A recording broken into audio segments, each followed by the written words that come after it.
grew up at the beach. And it was when I was a bit older that I looked back on those experiences. One, of how fortunate I was to be in such a beautiful place, but also to be in my ancestral place. I'm always trying to tune in more into, where are the animal trails and where are the moments to pause. And that experience and the feeling of that is often what I'm trying to relocate the essence of in my installations as well. It's about building a body relationship of the viewer to the space. And so I'm always thinking about thresholds where you kind of choose to engage. We don't have sovereign territory, we don't have allocated land, so it's always this negotiation. But, I started kind of feeling like, well, at least here, I can kind of build a world. And it will exist for as long as it exists. It's not permanent, but it can be like a site where I have autonomy. Our cultural kind of lineage is not a line. It's not perfect. It's not continuous. And there are these moments where it gets severed because of our own existence here in this place, and what that's governmental or institutional, or these moments that you kind of have to account for.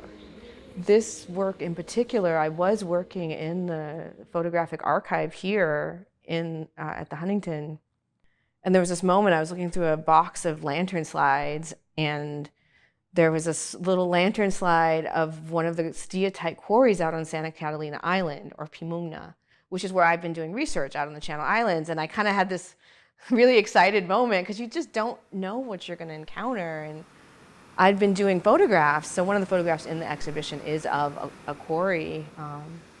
But there are these beautiful sites where the bowls were made, the stone bowls. It's a really malleable, beautiful, soft, but also sturdy material. So it's like, how do those overlaps of archive and experience happen? And then I have a family story of my dad taking my grandfather up there, and he kind of disappeared, and they got a little worried because he was, a bit up there in years, and he was down at the quarry. He knew where it was, and my dad kind of had to find him. And so again, these kind of overlaps of like the personal and the historical and the archive, it always feels like you're, when those things intersect, it's like, oh, I'm at the right place doing the right thing. I think a lot about being underground or in darkness, like the photographs in these cared for, dark spaces, that can be important, caring, holding. I think sometimes we think about darkness as being this bad force, and I'm like, how do we also transform our ideas around it being something that is important, like rest. We need to rest, The exhibition here has a clear entry point, this kind of threshold image that's much more, I think of it as it sets the real world, and then you're kind of asked to engage in this path. And there's a painted canvas that's like almost to me like this interior, exterior, above and below, like waterway. And then there are these images on the left side that move between looking at an image and then looking at the land outside of the gallery. So you're kind of pushing in and out of visual space, and it kind of centers into this like cave and sculptural kind of cache of objects in the corner. So there's always this kind of invitation to go down this trajectory.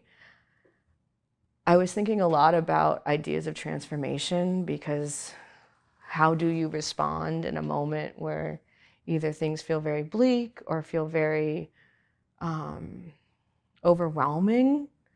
And so what is it, that same sort of invitation is about taking action and taking kind of